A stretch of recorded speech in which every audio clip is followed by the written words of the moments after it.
Welcome to Babel's Park, an autobiographical dystopia of a brainless cyber whore. You're listening to Chapter 15, Media Victim.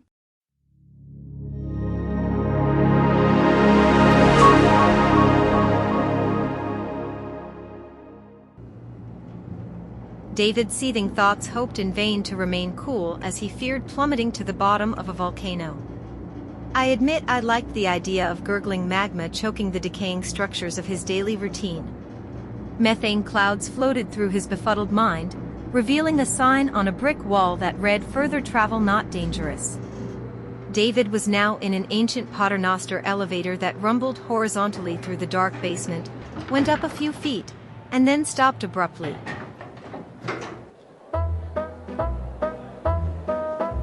Jack loved dramatic performances, and magic also gave him the opportunity for immediate superiority. Even as a child, he had a wizard's robe, called himself Dr. Jekyll, and made pigeons disappear. When he emerged from the glaring artificial fog, however, he looked as if a traveling circus had left him behind.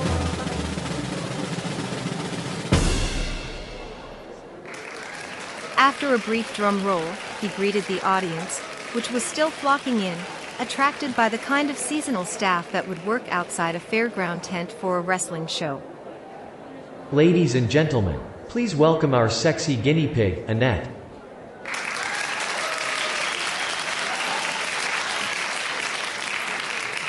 Strapped into a Hannibal Lecter-style dolly, I was wheeled onto the stage by Victoria in the focus of a follow spot. With my skimpy outfit, I seemed properly dressed for this show as well.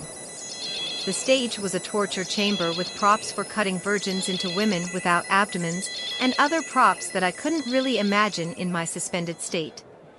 It reminded me of the intensive care unit with its dialysis machines that our father was hooked up to 3 times a week. The 2 bald guys from the disco received me grinning, laid me on a polished slab, and fixed my spread legs in front of a circular saw while Jack explained other tools Victoria held, smiling into the cameras. Jack slipped into a cloak he seemed to have gotten from a Frankenstein costume trove and pulled buzzworthy a couple of levers that set in motion some liquids and plugs of bile-like smoke. The saw whirred off, slowly approaching. I longed for a cigarette, but instead held my breath. Satisfied with the performance, Jack was tied up and put into a mirrored dressing room by the skinheads, lined with black velvet. Victoria pulled the curtain closed and David felt a breeze next to him. "Baby Lon?" Hush. Jack whispered and disappeared. David heard a fanfare while a dark veil was torn away before his eyes. The dazed and confused David looked like a torn curtain himself and was also hanging on the ropes. Victoria approached, freed David, brought him into the spotlight, and zipped him up. The soundtrack struck midnight prematurely, and I prayed for a power outage in the face of the singing saw. Welcome to the Instant Karma Show. Jack now wore a Dracula mask, and he fluttered onto the stage in a blood-red costume hanging from a bell rope. No cliché was omitted, but the undead spot landing on the floor marker was accompanied by applause. He rushed up to David, jovially put his bat wings around his shoulders, and handed him 3 colorful juggling balls. Victoria thrust an antediluvian slingshot into his hand. She was now wearing a short tunic and a white cap.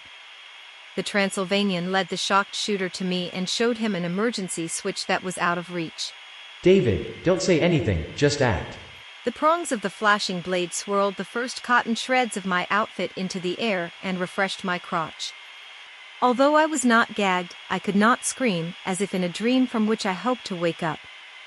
"All's well that ends well," Victoria said and stuck a hollow needle into my sleepy vein. I hoped for general anesthesia, but she only exchanged my blood for her ice-cold liquid helium. Jack must have wanted to reformat my metabolism into a metabolite and transplant my previously unapologetic mind into Victoria's immortally cooled shell. David threw the first ball next to the counter. That was only bronze, but you're playing well. The Count encouraged. "I feel like I'm not playing the game, it's playing me instead." You don't say. The Count commented. On his second attempt, David used the slingshot as a tool and narrowly missed.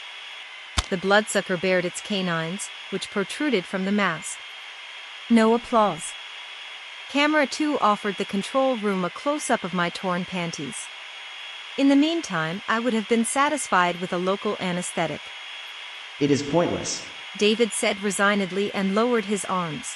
I didn't want to be in his skin right now. Come on, the last shot yet. Hypocritical pat on the back. David aimed, shot and missed. I shivered and hoped that in better times I would thaw out in one piece. I imagined that I was already clinically dead, and was about to switch off in my mind when suddenly Victoria pounced on me and made me hope for her kiss of death. Instead, her body momentarily interrupted the screeching saw before shredding her soft electronic tissue. Was she going to die with me, or was I just Vicky's victim? The blades continued to run unperturbed, just like the cameras that transmitted such snapshots live to cozy parlors. What I thought was Jack unexpectedly spewed redemptive pyroclast from his throat, and my body burned to a pile of wet ash in seconds in a glowing special effect that the sprinkler system completely flushed from the stage of life. What's more, Victoria had made a run for it. Now that I could put 0 and 1 together, I had little hope that the crematorium operator could be a pompous Hamlet who would take my life in his hands like a mindless skull. Instead, an old acquaintance began his monologue. "Stay away from me, devil," said the weirdo from the outdoor area tents, lunging at his masked victim and stabbing his serrated dagger like a desperate junkie in a fierce attack on the would-be Jack, whose coat tore, exposing baby Lon. She was a sort of permanent stand-in for Jack, who had exploited her as a voice impersonator for a change, while he pulled the strings from somewhere far away. "Once it is extinguished, our body will turn to ashes, and our spirit will melt away like empty air." The assassin squeezed out as he was grabbed by the security forces, and I saved his quote for my possible epitaph. Baby Lon begged David to flee immediately through the stage exit, because otherwise, he too would be lynched according to the rules of the game. First, however, she collapsed.